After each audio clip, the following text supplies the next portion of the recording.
Hello, my name is Andrew Kaufman from Furniture First. Furniture First is a national cooperative made up of independent, family-owned furniture stores across the United States. I want to say thank you for shopping our members.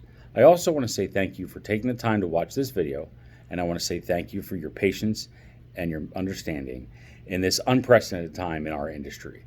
The disruption that's happening right now with raw materials and labor has never been seen before. I'm 53 years old and started in this business on a delivery truck when I was 19, and I've never seen the type of situations that we have right now. So once again, I want to say thank you for shopping our members. Furniture First is made up of 230 members across the United States, and every one of our members, before we accepted them into our group, had to prove to us that they provide exemplary customer service, that they are deeply rooted in their communities, and that they give back to their community. So many of our members give back their time, their money, products to charitable endeavors to help people out that are less fortunate than they are. These are your neighbors. These are people that you may worship with, that you may have gone to high school with. These are folks that you know, and they are trying hard to make sure that your purchases are fulfilled. But there's a lot of things working against anybody in the home furnishings industry right now, no matter how big the store. It could be a giant big box store, a Furniture First member, or just a small little upholstery store on the corner on Main Street in any town. Everybody is feeling the pain right now with the disruptions, and that's what I'm going to talk about now. It basically breaks down into two sections. You have raw material shortages, and then you have labor shortages.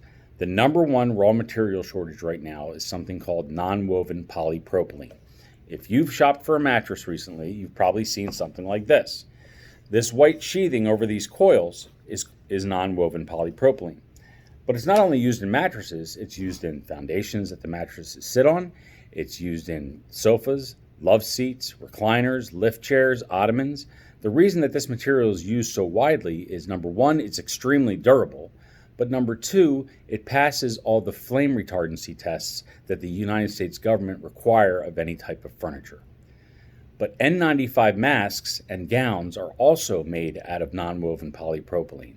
And a mask like this that's not an N95 mask that I think I got from Costco, this has non-woven polypropylene on it too.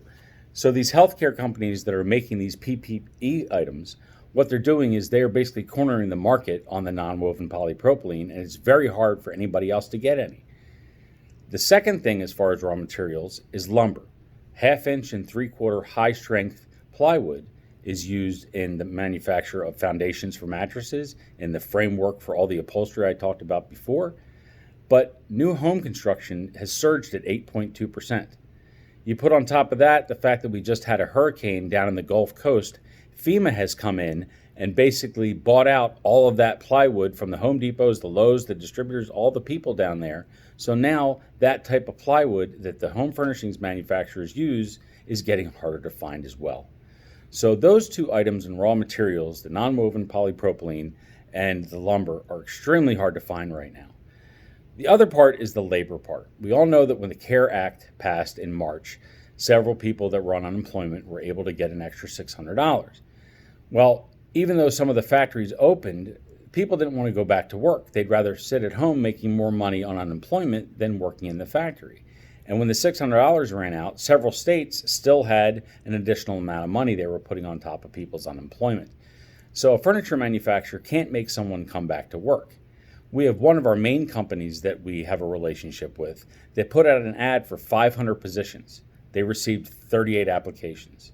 The labor pool right now is very, very shallow, and it's hard to get people to work.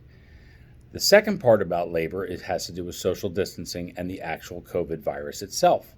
If you think about a sofa and the bottom and the cushions and the arms, usually it takes 7 people on a line to make that part of the sofa, maybe 9 people with the back. It depends on the type. But with social distancing, those 7 people are now cut down to 3. So obviously it's going to take 3 people longer to make a sofa than 7. As far as the virus is concerned, if these factories have workers that test positive, they have to shut down the factory for the day and disinfect it.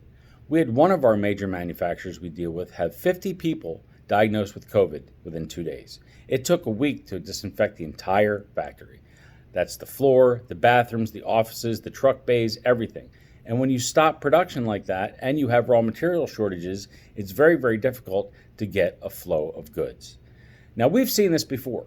When COVID started in March and April, you walked into the grocery store, they didn't have spaghetti, they didn't have certain types of meats or produce or poultry, they didn't have household cleaning products, they didn't have personal care products. We all know the shortages that happened back then, and now those materials are coming back. We feel that these items that are used in the home furnishings industry are going to come back as well.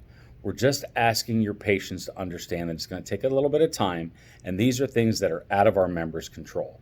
As I said before, these are the folks that you grew up with. They've been in your community for years. You know them. You know that their number one goal is to satisfy you as a customer. But right now, there are several things that are out of their control. So we're asking your patience. We appreciate your business, and we thank you for watching this video, and I hope you have a blessed day. Thanks.